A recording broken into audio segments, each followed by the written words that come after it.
राधे राधे। आपने कभी ध्यान दिया होगा कि कुछ घरों में कबूतर आकर अंडे देते हैं। वो चुपचाप एक कोना ढूंढते हैं, वहां घोंसला बनाते हैं और फिर दो छोटे छोटे अंडे उसमें रख देते हैं। कई लोग इसे एक सामान्य बात मानते हैं, लेकिन क्या आपने कभी सोचा है कि इसका असर उस घर पर क्या होता है? क्या ये अच्छा संकेत है या बुरा? क्या इससे घर में बरकत आती है या गरीबी का असर पड़ता है? क्या कबूतर का अंडा देना सिर्फ एक पक्षी की प्रक्रिया है या इसके पीछे कोई गहरा रहस्य छुपा हुआ है? आज की इस प्रवचन में हम आपको बताएंगे कि जी घर में कबूतर अंडे देते हैं, उस घर के जीवन में क्या बदलाव आते हैं। लेकिन ये जवाब मैं आपको सीधे नहीं दूंगा, क्योंकि हर उत्तर की गहराई होती है और वह गहराई तभी समझ में आती है जब हम उसे किसी अनुभव, किसी कथा या किसी उदाहरण के माध्यम से जाने। कई लोग कहते हैं कि कबूतर का अंडा देना शुभ होता है, तो कुछ लोग कहते हैं कि यह अशुभ है। कुछ लोग मानते हैं कि कबूतर शांति का प्रतीक होता है और अगर वो आपके घर में अंडे देता है तो शांति आती है। तो वहीं कुछ लोग डर जाते हैं और सोचते हैं कि कहीं ये किसी समस्या या संकट का संकेत तो नहीं। आप सभी ने देखा होगा कि जहां कबूतर अंडे देते हैं वहां कुछ दिनों तक वे रोज जाते हैं, अपने अंडों की देखभाल करते हैं और फिर एक दिन अंडे से बच्चे निकल आते हैं। ये बच्चे कुछ समय बाद उड़ जाते हैं। लेकिन क्या आपने कभी ये सोचा है कि इस बीच घर के लोगों के जीवन में क्या घट रहा होता है? क्या कोई बदलाव होता है? क्या उस समय घर में खुशहाली आती है या परेशानी बढ़ती है? कुछ बुजुर्ग लोग कहते हैं कि अगर कबूतर ने आपके घर में अंडे दिए हैं तो वो घर शांत और स्थिर हो गया है। कुछ कहते हैं कि इसका मतलब है कि आपके घर में ऊर्जा का संतुलन बिगड़ गया है।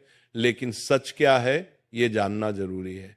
कई बार ऐसा भी देखा गया है कि जिस घर में कबूतर घोंसला बनाते हैं और अंडे देते हैं वहां धीरे धीरे गंदगी फैलने लगती है, घर के कोनों में बदबू आने लगती है और वातावरण भारी हो जाता है। लेकिन वहीं दूसरी ओर कुछ घर ऐसे भी होते हैं जहां कबूतर अंडे देने के बाद से घर में बरकत आनी शुरू हो जाती है, धन संपत्ति बढ़ती है और पारिवारिक संबंधों में मिठास आती है। तो अब सवाल ये उठता है कि दोनों बातों में से कौन सी सच्ची है? क्या ये सब मन का वहम है या वास्तु और ज्योतिष से जुड़ा कोई गहरा रहस्य? आपने कभी सोचा है कि कबूतर को ही ऐसा पक्षी क्यों माना गया जो घर में आकर अंडे देता है? आखिर वह जंगल में भी तो रह सकता है, पेड़ों पर भी घोंसला बना सकता है, फिर वह इंसानों के घरों को क्यों चुनता है? क्या यह सिर्फ संयोग है या इसके पीछे कोई अदृश्य संकेत छुपा हुआ है? कुछ लोग ये भी कहते हैं कि अगर कबूतर बार बार आपके घर आ रहा है तो ये आपके घर की हवा और वातावरण को पसंद कर रहा है।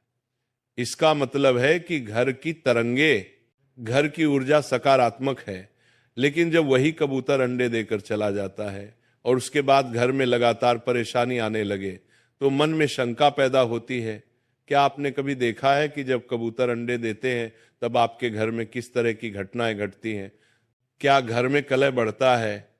क्या घर के लोग बीमार रहने लगते हैं या फिर कोई बड़ा नुकसान होता है? या फिर इसके उलट क्या कभी आपने ये भी देखा है कि उसी समय घर में कोई खुशखबरी आई हो, कोई नौकरी लगी हो, कोई नया काम शुरू हुआ हो? ये सारे सवाल आपको सोचने पर मजबूर कर देंगे कि कबूतर का अंडा देना सिर्फ एक सामान्य बात नहीं है, इसके पीछे कुछ है जो हम सबको समझना होगा। और इसलिए एक बार की बात है, हिमालय की ऊंचाइयों पर स्थित शांत और दिव्य कैलाश पर्वत पर भगवान शिव गहरी तपस्या में लीन थे। चारों ओर शांति थी, वातावरण पूरी तरह पवित्र और सौम्य था, कोई आवाज नहीं थी, सिर्फ पवन की मंद गति और ध्यान की ऊर्जा का स्पंदन वहां महसूस हो रहा था। उसी समय आकाश मार्ग से देवताओं के प्रिय, चिर परिचित और उत्सुकता से भरे देवर्षि नारद मुनि अपने वीणा के साथ वहां प्रकट हुए।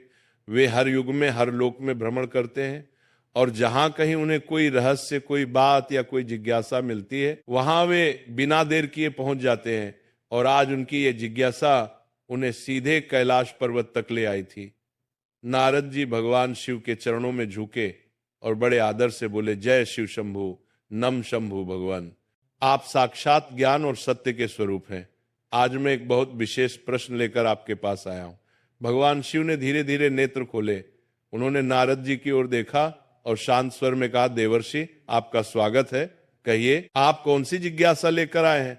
नारद जी बोले, भगवान मैं जब पृथ्वीलोक में भ्रमण कर रहा था तब मैंने अनेक घरों में एक विशेष बात देखी। कुछ घरों में कबूतर आते हैं, घोंसला बनाते हैं और फिर अंडे देते हैं, वहां रहकर कुछ दिन तक अपने बच्चों की देखभाल करते हैं। लेकिन कुछ लोगों का कहना है कि जहां कबूतर अंडे देते हैं वहां दरिद्रता आ जाती है। कुछ कहते हैं कि वहां अशुभ ऊर्जा का वास हो जाता है, और कुछ कहते हैं कि वह घर पवित्र और शांत हो जाता है। तो हे भोलेनाथ, मेरी जिज्ञासा यही है कि जिस घर में कबूतर आते हैं और अंडे देते हैं उस घर में वास्तव में क्या होता है? क्या यह शुभ है या अशुभ? इसका वास्तु और ज्योतिष से क्या संबंध है? भगवान शिव मुस्कुराए और बोले, नारद आपने आज संपूर्ण मानव जाति के लिए एक अत्यंत महत्वपूर्ण प्रश्न किया है। यह प्रश्न केवल पक्षियों से जुड़ा नहीं है, बल्कि यह उस घर की ऊर्जा, उसकी गति और उसमें रहने वाले लोगों के जीवन पर गहरा असर डालता है। नारद जी ने फिर कहा, भगवान मैं जानता हूं कि इस प्रश्न का उत्तर साधारण नहीं है, लेकिन मैं चाहता हूं कि आप मुझे विस्तार से समझाएं कि कबूतरों का घर में आना, अंडे देना और फिर चले जाना, इसका गहरा रहस्य क्या है? क्या इसका सीधा संबंध हमारे कर्मों से है या हमारे घर की स्थिति से? क्या ये आने वाली घटनाओं का संकेत देता है? क्या ये चेतावनी है या वरदान? भगवान शिव थोड़े गंभीर हो गए और बोले, देवर्षि इसका उत्तर मैं आपको सीधे शब्दों में नहीं दूंगा, क्योंकि ये केवल एक पक्षी के आने जाने की बात नहीं है। इसके पीछे जीवन के कई संकेत छुपे हुए हैं जो हर गृहस्थ के जीवन को प्रभावित करते हैं। मैं आपको एक कथा के माध्यम से इस प्रश्न का उत्तर दूंगा, क्योंकि बिना कथा के इसका भाव और गहराई समझना कठिन होगा। लेकिन उससे पहले मैं आपको कुछ बातें समझाना चाहता हूं। नारद जी ध्यानपूर्वक भगवान शिव की ओर देख रहे थे। भगवान शिव आगे बोले, देवर्षि जब कोई पक्षी, विशेष रूप से कबूतर, किसी घर में आता है और अंडे देता है तो वो उस स्थान की ऊर्जा को महसूस करके ही वहां ठहरता है। ये कोई संयोग नहीं होता। घर की दिशा, उसमें बहने वाली हवा, वहां की नमी, ध्वनि और कंपन, ये सब किसी जीव को आकर्षित करते हैं, और जब वह जीव वहां अंडे देता है तो वो उस ऊर्जा के साथ जुड़ जाता है। नारद जी ने सहमति में सिर हिलाया और कहा, तो इसका अर्थ ये हुआ कि कबूतर का अंडा देना सिर्फ एक प्राकृतिक प्रक्रिया नहीं बल्कि ऊर्जा का संकेत है। भगवान शिव बोले, बिल्कुल देवर्षि, परंतु ये ऊर्जा सकारात्मक है या नकारात्मक, इसका निर्धारण कई बातों पर निर्भर करता है, जैसे उस घर के लोगों का व्यवहार, उनका सोचने का तरीका, उनका कर्म और उनके घर की वास्तु स्थिति। नारद जी की उत्सुकता अब और बढ़ गई थी। उन्होंने पूछा, भगवान क्या यह भी संभव है कि किसी घर में अगर नकारात्मक ऊर्जा हो तो कबूतर वहां अंडे देने नहीं आते, या यदि वे आ जाएं तो उनके अंडे देना किसी प्रकार की चेतावनी हो? भगवान शिव बोले, यह भी संभव है, लेकिन हर स्थिति में अर्थ अलग होता है। इसीलिए मैं आपको ये सब एक कथा के माध्यम से विस्तार से समझाऊंगा। कथा के माध्यम से मैं आपको यह भी बताऊंगा कि कबूतरों का घर में आना किस प्रकार जीवन की दिशा को बदल सकता है, कभी शुभ तो कभी अशुभ। नारद जी बोले, भगवान मैं आपकी कथा सुनने को पूरी तरह तैयार हूं। कृपया मुझे वह ज्ञान दे जिससे मैं इस रहस्य को पूर्ण रूप से समझ सकूं और आगे जाकर इसे लोकहित में बांट सकूं। भगवान शिव बोले, देवर्षि कथा आरंभ करने से पहले मैं चाहता हूं कि आप इस विषय को गहराई से समझने के लिए अपना मन एकाग्र करें, क्योंकि यह केवल कहानी नहीं होगी, यह जीवन के उन संकेतों का ज्ञान है जिसे लोग अक्सर अनदेखा कर देते हैं। नारद जी ने मुस्कुराकर कहा, भगवान मैं तैयार हूं, आप जो उचित समझे कृपया वह कथा आरंभ कीजिए। बहुत समय पहले की बात है। उत्तर भारत के एक छोटे से गांव में एक गरीब किसान रहता था। नाम था रघुनाथ। रघुनाथ का जीवन बहुत ही साधारण था। वह मिट्टी का बना हुआ छोटा सा घर, टूटी फूटी चारपाई, एक पुराना चूल्हा और 2 समय की रोटी के लिए खेत में मेहनत करने वाला इंसान था। उसके पास ना ज्यादा जमीन थी, ना जानवर, ना कोई बड़ी कमाई, बस एक छोटी सी झोपड़ी और अपने भाग्य पर भरोसा। उसकी पत्नी सरला बहुत मेहनती थी और उसके 2 छोटे छोटे बच्चे थे, एक बेटा और एक बेटी। रघुनाथ का दिन सूरज उगने से पहले शुरू होता था। और शाम को अंधेरा होते ही खत्म हो जाता था। वह खेतों में काम करता, बीज बोता, जुताई करता, लेकिन उसकी जिंदगी में कभी भी बरकत नहीं आई। जब भी कुछ अच्छा होने लगता कोई ना कोई परेशानी जरूर आ जाती। कभी सूखा पड़ता, कभी बैल बीमार हो जाता, कभी साहूकार आकर कर्ज मांगता। लेकिन एक बात खास थी, रघुनाथ बहुत ईमानदार और शुद्ध मन वाला इंसान था। वह कभी किसी का बुरा नहीं सोचता था। हर दिन सुबह सुबह वह अपने घर के बाहर तुलसी के पास दिया जलाता और भगवान से यही प्रार्थना करता, हे ऊपर वाले, मुझे बस इतना दे दे कि मेरे बच्चों को भूखा ना सोना पड़े। एक दिन की बात है, गर्मी के दिन थे। रघुनाथ खेत से लौटकर घर आया। उसने देखा कि घर की छत पर कोने की एक लकड़ी के बीम के पास कुछ सूखी टहनियां और पत्ते जमा है।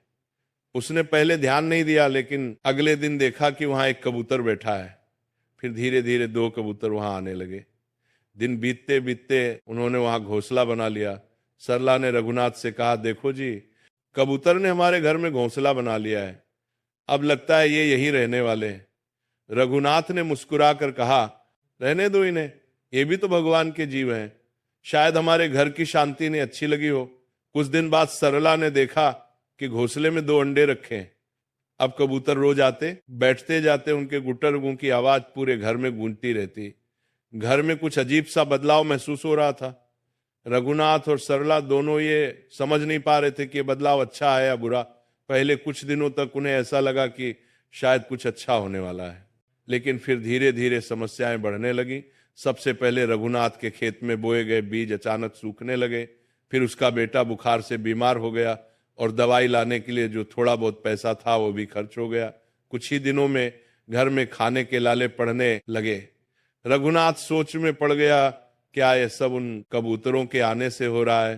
क्या यह कोई संकेत है? लेकिन उसके माँ ने कहा, नहीं, ये तो बस संयोग है। कबूतर क्या करेंगे किसी का बुरा, ये तो शांति के प्रतीक है। लेकिन गांव के कुछ बुजुर्गों ने कहना शुरू कर दिया, रघुनाथ, तेरे घर कबूतर अंडे दे रहे हैं, ये अच्छा नहीं है, ये दरिद्रता का संकेत है, जल्दी से वह घोंसला हटा दे। रघुनाथ दुविधा में था। वो कबूतरों को नुकसान नहीं पहुंचाना चाहता था, लेकिन बच्चों की भूख, पत्नी की चिंता और खुद की थकावट उसे अंदर से तोड़ रही थी। एक रात वो घर के आंगन में बैठा हुआ था। आसमान में चांद आधा था। कबूतर गुट्टर गूं कर रहे थे। उसने कबूतरों की ओर देखा और धीरे से कहा, अगर तुम्हारे होने से मेरे घर में कष्ट आ रहा है तो मुझे माफ करना, लेकिन मैं तुम्हें कैसे निकालूं? तुम भी तो मेरी ही तरह इस धरती के जीव हो। उसकी आंखों में आंसू थे। वह थक चुका था गरीबी से, सवालों से और अपनों की तकलीफ से। कुछ दिन और बीते। सरला की तबीयत भी बिगड़ने लगी। अब रघुनाथ ने निश्चय किया कि वह गांव के मंदिर में जाकर साधु बाबा से मिलेगा, जो हर शनिवार गांव के बाहर आते थे और लोगों की बातें सुनते थे। लेकिन शनिवार आने से पहले ही कुछ ऐसा हुआ जिसने रघुनाथ को अंदर तक हिला दिया। एक रात तेज आंधी आई, बारिश भी तेज हुई। घोंसले से एक अंडा नीचे गिर गया और टूट गया। दूसरे दिन वह जब उठा तो उसकी बेटी की तबीयत अचानक खराब हो गई और वो बेहोश हो गई। अब रघुनाथ ने तय कर लिया, अब और नहीं, अब मैं किसी ज्ञानी संत से जाकर पूछूंगा कि ये सब क्यों हो रहा है।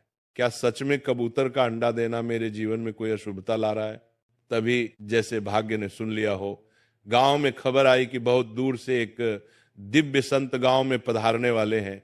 वह किसी को नहीं मिलते, लेकिन जिन्हें वो बुला लेते हैं उनके जीवन का अंधेरा खुद ब खुद हट जाता है। सुनते ही रघुनाथ की आंखों में उम्मीद की किरण जागी। वह मन ही मन सोचने लगा, अगर वे संत हमारे गांव आएंगे तो मैं उनके चरणों में बैठकर अपनी बात कहूंगा। चाहे मुझे कितनी भी भीड़ में खड़ा रहना पड़े, मैं उनके पास जरूर जाऊंगा। और जैसे ही वह दिन आया, पूरा गांव उनकी एक झलक पाने के लिए मंदिर की ओर दौड़ा। रघुनाथ भी भीड़ में था। अब कथा के उस मोड़ पर आते हैं जहां गांव में पधारे दिव्य संत जी और रघुनाथ अपनी सारी पीड़ा, अपने सारे प्रश्न लेकर उनके चरणों में जाकर बैठा। मंदिर के बाहर बड़ी भीड़ थी, लेकिन संत जी ने जब अपनी आंखें खोली तो उनकी दृष्टि सीधे रघुनाथ पर पड़ी। वे मुस्कुराए और अपने हाथ से संकेत किया, बेटा आओ, मुझे तुमसे कुछ कहना है। रघुनाथ कांपते हुए भीड़ को चीरता हुआ उनके पास गया और उनके चरणों में झुक गया। उसकी आंखों में आंसू थे। रघुनाथ बोला, महाराज, मैं बहुत दुखी हूं। मेरे घर में कबूतरों ने घोंसला बनाया, अंडे दिए और उसके बाद से मेरे जीवन में जैसे दुखों का पहाड़ टूट पड़ा। खेत बर्बाद हो गए, बच्चा बीमार हो गया, पत्नी की तबीयत भी खराब है। कुछ लोग कहते हैं कि कबूतर का अंडा देना अशुभ होता है, लेकिन मैं समझ नहीं पा रहा कि सच क्या है। कृपा करके मुझे मार्ग दिखाइए। संत जी ने उसकी बात ध्यान से सुनी, फिर शांत स्वर में बोले, बेटा ये प्रश्न सिर्फ तुम्हारा नहीं है, ये प्रश्न तो आज हर उस व्यक्ति का है जिसके घर में कोई पक्षी, खासकर कबूतर आकर अंडा देता है। लोग बिना सोचे समझे उसे शुभ या अशुभ मान लेते हैं, लेकिन सच्चाई इससे कहीं गहरी है। सुनो ध्यान से, मैं तुम्हें 3 बातों के माध्यम से इसका उत्तर दूंगा। सबसे पहली बात ये समझो कि जो बातें समाज में फैली हैं वे हमेशा पूरी तरह सही नहीं होती। कोई कहे कि कबूतर